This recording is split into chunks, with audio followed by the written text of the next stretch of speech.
¿Qué tal? ¿Cómo les va? ¿Cómo andan? Bienvenidos a un podcast muy especial de Mundo Gloria. Hernán Laurino. Hoy contame a quién tenemos acá. Sí, señor, vamos a hablar poquito nosotros, hay mucho micrófono, mucha gente, pero bueno, un podcast destinado a la asamblea que se viene el próximo miércoles a las 18 en el club. Temas muy importantes y bueno, presenta a los invitados que tenemos. Sí, bueno, tenemos a Gustavo Farías, que bueno, compañero acá de la redacción, que es uno de los hombres que más ha investigado la historia del instituto. Y en el marco de esta cuestión de que se podría darle un nombre por primera vez de manera formal al Estadio de la Gloria, que sería el nombre de Juan Domingo Perón, le vamos a consultar a Gustavo. ¿Tenía este nombre ya? ¿Se lo van a poner ahora por primera vez?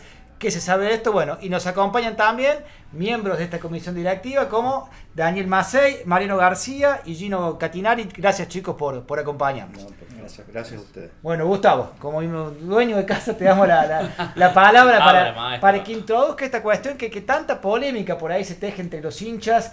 ¿Cómo se llama la cancha de instituto? ¿Tuvo alguna vez un nombre? ¿Va a tener ahora por primera vez nombre alguno? ¿Cómo lo ves al tema? Bueno, ¿qué tal? El gusto de participar incluso con parte de la comisión directiva. Sí, la verdad que genera polémica el tema, pero que viene por una cuestión tal vez hasta de falla, ¿no?, del club, de que nunca oficializó de manera escrita que el estadio llevaba tal o cual nombre. Nunca se inauguró tampoco el estadio, aunque suene a locura, el estadio no hubo un partido de inauguración, porque el partido de inauguración entre Racing e Instituto en 1951 fue en el marco de los 33 aniversarios del club, así lo hizo saber el club. Y esta cuestión de llamarle Estadio Monumental Presidente Perón nunca se asentó en ninguna acta. Lo único que he encontrado yo, después de haber revisado las actas que gentilmente el club me permitió revisar, es que hubo una intención de pedirle plata al presidente Perón para poder completar las estructuras de las tribunas, de las restantes tribunas, porque en Argentina la inflación le había comido gran parte del primer préstamo de Perón, y se hace un segundo pedido, y ahí en ese segundo pedido es donde dice: hemos resuelto ponerle el nombre de usted, así que por favor préstenos plata. Eso es lo único que hay oficialmente escrito, y después nunca se dejó asentado en ningún lugar que el estadio se llamaba Presidente Perón. Más allá de que obviamente en la cabeza de la gente se llama así, y en muchos se lo menciona de ese modo, Gustavo. Así fue, durante los primeros años el estadio se lo conocía más como Monumental, pero también algunos le agregaban el Presidente Perón. Después del 55, recordemos la Revolución Libertadora, que prohibió además usar el nombre de Perón, siquiera pronunciarlo. El nombre desapareció. Después terminó la Revolución Libertadora, siguieron los siguientes procesos democráticos y el estadio pasó a ser la cancha de instituto. Hasta que en el año 2000 aproximadamente se volvió a utilizar, lo empezaron a utilizar nuevamente algunos periodistas, algunos directivos de instituto, porque prácticamente había desaparecido ese nombre durante casi 50 años. Desde entonces se vuelve a llamar Estadio Presidente Perón, pero sigue faltando el tema escrito, no hay nada. Bueno, en ese contexto, muchachos, ahora ustedes han estado trabajando con el nuevo estatuto, que entre otras cuestiones muy importantes, tiene también la intención de que la cancha de instituto pase ahora a llamarse así, Juan Domingo Perón. En el marco de una nomenclatura general de todos los sitios. En el marco de una nomenclatura general de todos los sitios, antes que nada agradecer a Farías y a ustedes la invitación y la participación de Gustavo. Decía, todo esto en el marco de, por primera vez, presentar todos nuestros sitios con todos sus nombres, para también hacer cierto blanqueo de los espacios y que esté en oportunidad de ser votado por los socios. Hasta ahí el agradecimiento y la introducción. Mariano, te cedo la palabra. Bueno, gracias también por la invitación. Y con respecto al planteo hecho con respecto al nombre, nosotros sí hemos encontrado información oficial que nomina el club como Estadio Presidente Perón. De hecho, es cierto, Gustavo, esas actas a las que haces mención, tal cual ha sido así, ha habido un ofrecimiento en el marco de la solicitud de un crédito, de un préstamo. Así es. Con posterioridad hubo un dirigente, Rivas, que también propone o supedita la ratificación del nombre que él entiende ya se llama Estadio Presidente Perón a la comisión de estadio que él mismo integraba. Y con posterioridad tenemos un acta de comisión directiva, la 768 del 17 de mayo de 1951, en el marco de la inauguración, que finalmente no lo fue, del estadio, donde se invita al plantel de Racing a formar parte, a participar de esa fiesta, y comisión directiva. En esa misma acta hace referencia a la inauguración de nuestro estadio Presidente Perón. Además de eso, bueno, hay una foto que explícitamente también ratifica todo esto que venimos comentando, donde hay una pintura en la fachada de la tribuna alta del estadio, que eso nadie puede suponer que no ha sido con la aprobación de comisión directiva, de manera tal que podamos suponer que hay una ratificación de aquella propuesta original con la pintura en la fachada de la tribuna. Y también tenemos documentación oficial en el marco de balances, donde hay un membrete de la institución, donde abajo se especifica estadio, está el escudo de instituto, y abajo dice estadio Presidente Perón. Sí, exactamente, eso lo he visto, lo he notado, pero yo lo que hago expresa mención es porque en aquellos años Instituto, por ejemplo, tenía el parque de niños, y dice el parque de niños llevará el nombre, ha resuelto en esta comisión llevar el nombre de Eva Perón. En el estadio nunca encontré, dentro de las actas que hemos consultado, las mismas actas, no encontré la expresa denominación así de decir, el estadio a partir de esta inauguración o lo que sea, se va a llamar Estadio Presidente Perón. Eso no existe. Sí es lo que decís vos, que membretes de club, todo eso, sí lo he visto. Con esos antecedentes que acabo de mencionar y con los hechos concretos, podemos permitirnos ratificar que ha sido la intención de los dirigentes que en ese momento han sido elegidos por los socios, nominarlo al estadio en ese sentido. Si no, también hubiésemos encontrado un acta solicitando la baja del nombre o la renominación en otro sentido. Y después, justo nos atraviesa lo que es la proscripción del peronismo, donde exactamente, necesariamente hemos tenido que dejar de nominarlo como tal y pasar a hacer un poco más de referencia a otra. No se podía hacer ningún tipo de referencia a, como decían no en hemeroteca, que somos bichos de hemeroteca, nada relacionado al gobierno de puesto. Así decía la prensa de entonces. Incluso para incorporar, hay compañero de hemeroteca que nos hemos encontrado. Mirá vos lo que es la decisión de la voluntad de la masa societaria y de la comisión directiva, que luego del 16 de septiembre del 55, del golpe de Estado, el club, y también posterior al decreto 4161 del gobierno de Aramburu, si no me equivoco, en el cual no se podía denominar nada que tenga que ver con el peronismo, el club, en el membrete de una presentación de una memoria y balance, incorpora el nombre de Estadio Presidente Perón, ¿sí? En la primera página está tachado, en la segunda página está bien visto, ¿sí? Pero atrás luz de la tinta.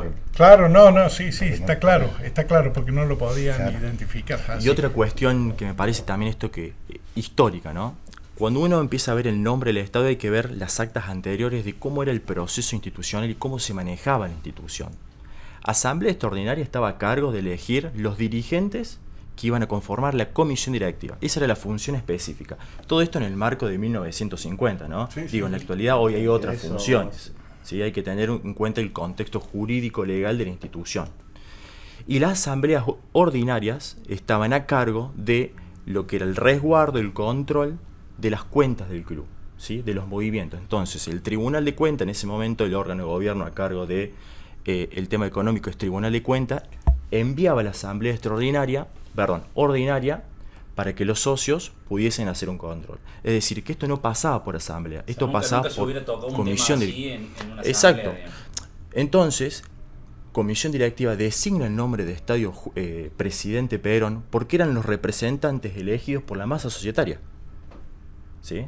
Entonces, Ese motivo también es importante aclararlo, ya que ninguna de las dos asambleas, ordinaria o extraordinaria, podía hacer mención de esta cuestión. Y esto también sucede con el cambio del nombre de instituto, en el año 1923. Claro, Quien decide cambiar el nombre de instituto de Ferrocarril Atlético es la comisión directiva, no es asamblea. Porque la estructura nuestra institucional pasaba a ser una democracia indirecta, en la cual los representantes de los socios en comisión directiva llevan adelante los actos de gobierno. Claro.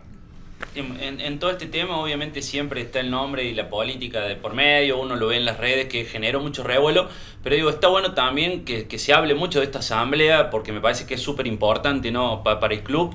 Y en este blanqueo que decía Daniel de los nombres, está también la idolatría de otros personajes. Bueno, mencionábamos antes de la nota a Ardiles, pero un poco llevándolo a lo que va a suceder a la asamblea, ¿qué otros digamos, nombres o qué otras cosas van a quedar blanqueadas, como contaban ustedes? Todos, vestuarios, la misma... A ver, nosotros adoptamos un criterio que es historicista. Cuando teníamos, como en la cancha de fútbol, en la cancha de básquet, dos nombres corriendo por la masa societaria, digamos. En el caso de la de básquet, Sandrín por un lado, que era el nombre histórico. Sí. Yo me crié con ese nombre. Sí. Incluso estuvo la plaqueta puesta. Está sí. todavía. Y bueno, luego con todo este resurgir del básquet en instituto se le puso la caldera, bueno, por lo que concitó todo este movimiento, esa efervescencia. Así que optamos por hacer una síntesis de ambos nombres, el utilizado más actualmente y el utilizado más históricamente, como para tratar de no generar, digamos, una grieta institucional, hacer una síntesis superadora que contenga a todos.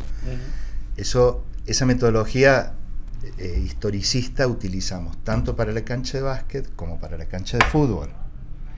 En la cancha de fútbol hubo, digamos, una corriente que le llamaba monumental, o esta de monumental, de Alta Córdoba, de instituto, según locutor, según el medio, según... y otra que lo llamaba Estadio Perón.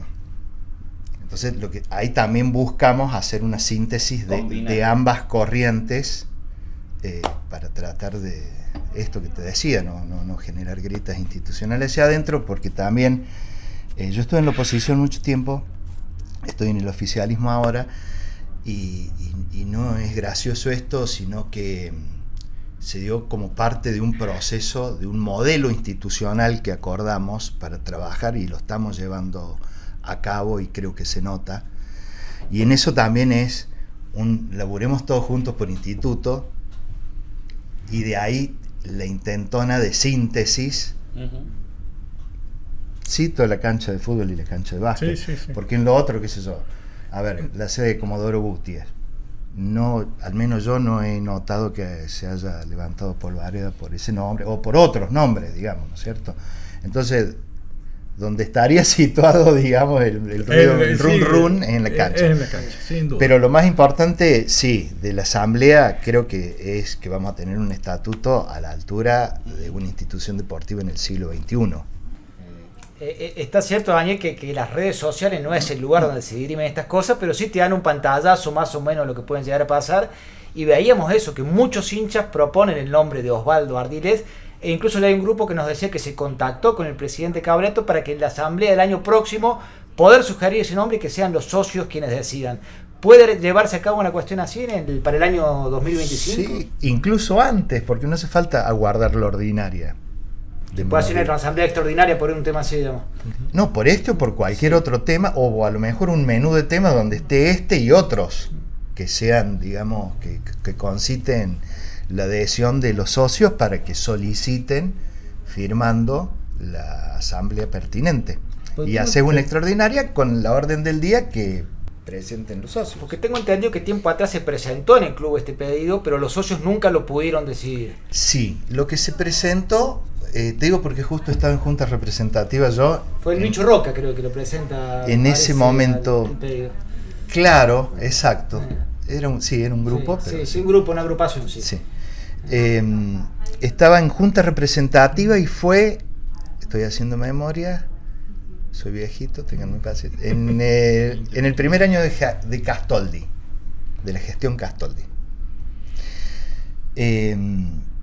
presentó un grupo de socios que no pase por asamblea. Presentó que comisión directiva le imponga el nombre de Osvaldo César Ardiles. A lo cual, bueno, se armó toda la discusión que tiene que armarse en el órgano de gobierno para poder darle respuesta a este grupo de socios. Y atendiendo a todo el estudio histórico, qué sé yo, a ver, no se le veía rastros históricos al nombre como para avalarlo, ¿no es cierto? Como sí tenía la documentación del nombre, de los nombres con los que se lo llama, indistintamente, que son estos dos que intentamos hacer síntesis. Sí, yo le quería preguntar a Gustavo qué análisis hace un poco de este tema y sobre todo la figura de Ardiles, vos que sos un tipo que sabe mucho de la historia, lo que representa también para el fútbol de Córdoba, ¿no? Sí, yo creo que lo más importante de esta sanción que va a haber ahora es que nos sinceramos, que ya no va a haber lugar a dudas de que el estadio tiene un nombre, cosa que hasta ahora no lo veíamos así. Lo más importante es eso. Después, si el nombre es ese o el de Osvaldo César Ardiles, es una discusión que lo tiene que hacer los simpatizantes, comisión directiva de instituto. La figura de Osvaldo Ardiles, sin duda, es una de las figuras más importantes, si es que no es la más importante, en lo estrictamente futbolístico. Pero el club no vive únicamente del fútbol. Son cuestiones a analizar, son todas atendibles, pero si hablamos estrictamente de lo futbolístico, podríamos decir también de Kempes, pero ya tenemos un estadio Kempes. Kempes fue, dentro de la historia de instituto, más breve. El paso de Kempes fue 2 años, el de Osvaldo fue 6 temporadas, más lo que representó después de su paso por instituto, porque siempre estuvo identificado, cada vez que viene a Córdoba va a la cancha, siempre lo tuvo en su corazón a instituto, y desde ese punto de vista sí lo podés ver así, pero esa es una discusión que seguramente lo tienen que dar los hinchas de instituto junto con el club. Si me permitís agregar una cosa en este sentido. Para que quede claro, porque un poco nos sorprende todo lo que se armó en torno al nombre del estadio. Mucho, sí, nosotros enfocamos más en los avances que pretendemos y proponemos a partir de la reforma, pero digo, nada impide, si los socios así lo deciden, echando mano a los mecanismos estatutarios, proponer un nuevo nombre y que se vote. Nosotros lo que hemos hecho es reivindicar los procesos históricos. En ese momento hubo una clara decisión de comisión directiva de nominarlo así. Están los antecedentes y las confirmaciones que sucedieron a partir de los documentos que nosotros decimos. En el acto oficial 768 se hace mención. Y hay un comunicado de comisión directiva en el Diario de los Principios, donde también se invita a la sociedad a participar de la inauguración, que finalmente no lo fue, y hace mención del Estadio Presidente Perón. Entonces, esto excede a lo partidario, a lo ideológico, no tiene nada que ver con eso. Simplemente es respetar lo que fue en ese momento la decisión de quienes estuvieron dirigiendo la institución. Pero están siempre abiertos los mecanismos para que cualquier grupo de socios que decida modificar el nombre porque así lo entiende y tenga el respaldo suficiente, cumplimentando los requisitos, de convocarle a la asamblea o proponerlo como sea para modificarlo. Me parece que es importante. Nosotros que estamos compartiendo los estatutos, a quienes nos solicitan, hemos recibido en la casilla correo de la institución solicitudes en ambos sentidos y de otros ídolos también, otras nominaciones posibles, pero tenemos Ardiles, tenemos quienes dicen buenísimo ratificar el nombre y algunos otros más que no vale la pena empezar a enumerar porque si no terminamos más, pero me parecía importante de que esto excede a lo... no tiene que ver con una mirada política. De hecho, disculpa, en la nomenclatura general que hacemos, tenemos personas y lugares que llevan el nombre de esas personas que estuvieron en la institución, que es de todo el espectro político. No se hizo una zaranda política, digamos, hay de todo en la Viña del Señor. Y habrá algunos que te caen más simpático individualmente, otros que te caerán... Sí. Bueno, pero forman parte de tu historia y te tenés que hacer cargo de tu historia porque en su momento, evidentemente, hubo un grupo que estaba identificado con esa persona y por eso se le puso ese. Entonces hay que ser respetuoso también de la historia propia, porque si no, de un plumazo estamos borrando la memoria colectiva de todos los institutenses y no me parece. Está bien, soy profe de historia, aclaro.